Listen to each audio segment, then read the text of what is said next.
John. So here we are, seeing game 2.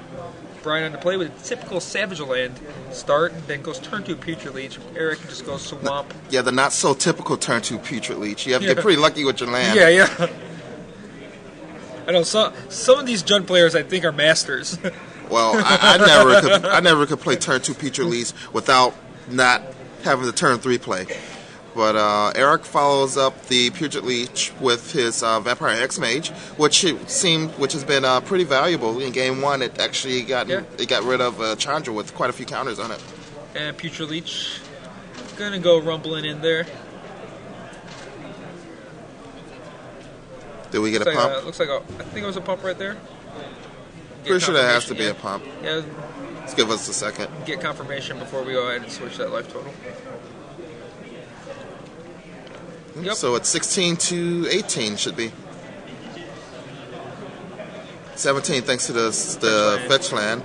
Sprouting Threat. See, look at this blessed Jund draws. Turn 3. This is like Shards block limited all over again, except my opponents always had turn 3 3-color turn 3 3-color 3-drop. And you're playing Rupture Spire, right? Like Rupture Spire, go. Obelisk, all Obelisk. That's all I could ever get. Obelisk. All right, Sign in Blood. Eric's targeting himself, and he's gonna draw 2 right here. See if we could dig up an answer or a land, one or the other. Land's probably more important. Not a lot of one-mana answers for this position. Eric passes it back and is ready to accept some beats. All right. Another land for Brian. No Bloodbraid Elf, at least. Oh, does Eric have a no disfigure, I'm guessing? He just chumps with Vampire X-Mage. I think he was hoping to convince Brian that he did have... Oh, I guess he has to pump. Brian has to pump no matter what. Exactly. Yeah. Just looking to conserve life totals right away. 11 to 15 right now. 4th land from Eric, and it looks like there's going to be a Tendrils of Corruption. Why do I keep wanting to call it Tendrils of Agony? Which card is that? Tendrils of Agony. The Storm card. Yes. Storm card. This is standard. Legacy tomorrow. And the Tendrils of Corruption. For 4 damage. Targeting Putrid Leech. Has to be targeting the Leech. Oh, it looks like a response. Are we gonna sack the Verdant Catacombs? And looks like probably a Bituminous Blast here. The old hope I get lucky and actually hit off my Bituminous Blast to make this not a bad play. Yeah, he's in his head. He's like Bituminous Blast right now, just an awkward Lava X-ish card, preventing 4 life gain. I guess it's fine. I mean, I've been in a situation where I was like a red deck, and just sometimes the life gain is just too much. You need to use a card just to stop the life gain from happening. Yeah. So Bituminous Blast is going to flip up a hot one, terminate with no good targets. Well, there's a bad target for it.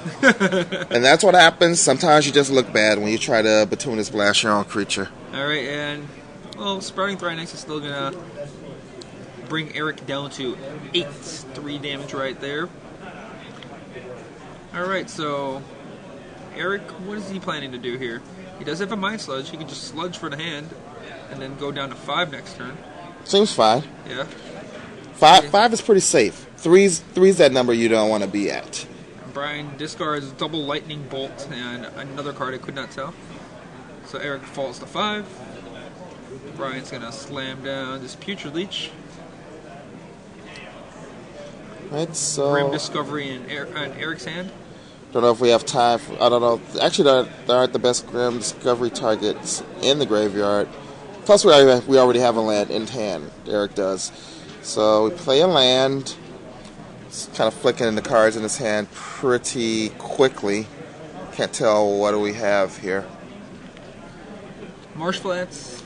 That's all. I think there's a Tendrils of Corruption. So Marsh Flats, Tendrils of Corruption, Grim Discovery. And the rest he's not revealing too well. They all look like dark black cards, so probably business. Either business, yeah. Most black cards are all business. That's definitely a Tendrils that I saw. And There's a sign in blood in there too, I think. There's a sign in blood. Alright, Burning Catacombs is being played by Eric. And we're going to sack it. Drops to a little 4. I think there's a Tendrils coming. Yeah. So with 6 mana, we could go Tendrils and Sign in Blood. Or Tendrils, do we have a 2-drop creature?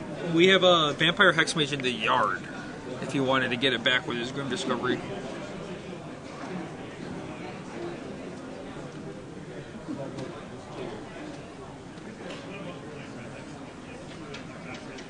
And Tendril up.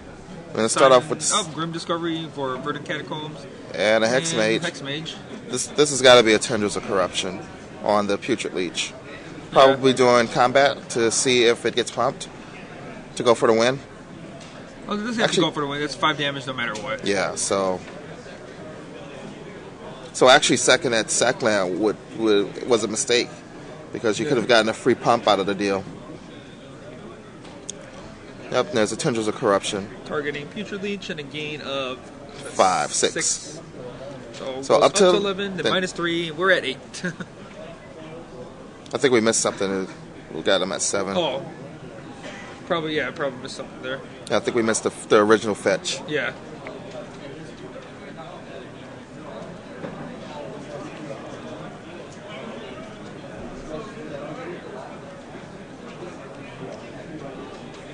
Eric Sign in Blood himself draws 1, 2, Hexmage, and Nocturnus. How do we get back down to 5? Weren't we just at a whole bunch? Sign in Blood. I know, we worked so hard to come up from 5 just to get back down there. Vampire Hexmage, and I think both of them, they defend well against 3/3s. 4 striking power defends well against 3 butts and 3 attack. Especially when John doesn't have any cards in hand. Ooh, there's an Orn Reef for the Vast Wood. Alright, so if you're going to suicide this Thrynax, you're going to wait until that Orn Reef is active. I mean, suiciding is obviously not optimal. There it is. Oh wow, and we have. I think that's a land. No, that's a black card. We have a black card. We got 2. So we got 2 4/4s. So what do? We attack with just one of them. Attack with one. Yeah, one because then you have a first striking 4/4 for defense. Yeah. Or 4/3. Right. Or what is it? +2 +1, right? +2 +1 is a 4/3 first striker. 4/2 first striker. 4/2.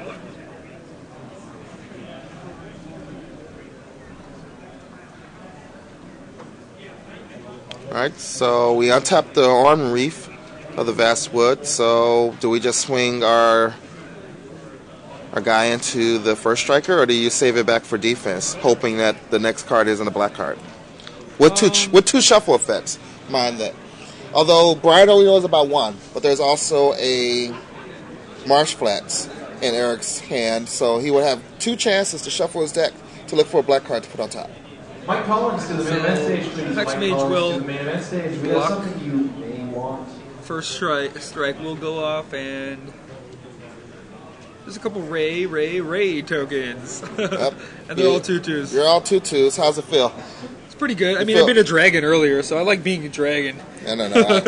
But now you're 3 guys. Yeah, but I'm multiples now. I guess I'll accept that. And Brian just scoops it up as another black card is revealed off Vampire Nocturnus. Congratulations to Eric Palmerduca for being our Star City Games Standard 5K champion. And so much for Vampires having a hard time. I know, he handled his worst matchup. Everyone says it was terrible for him, but I mean, our chat was saying it was like 70-30, and just cut the. Yeah, and then Eric was able to take it down. Yes, congratulations to Eric. Because it'll be kind of awkward if, like, the interview portion starts and it's us talking. So we need to cut. This was standard finals, standard game 2. All right, let's stop this and we'll get back to us. You guys were watching the replay of yesterday's finals, second game. Congratulations to Eric, 14 years old, taking this down. Yeah. Didn't even know what he won. Yeah, he didn't realize what he won. We have to explain to him what he actually won here. So I'll get back to us in a second once I move everything around. You need to shrink the other thing back now. That window you're in right now.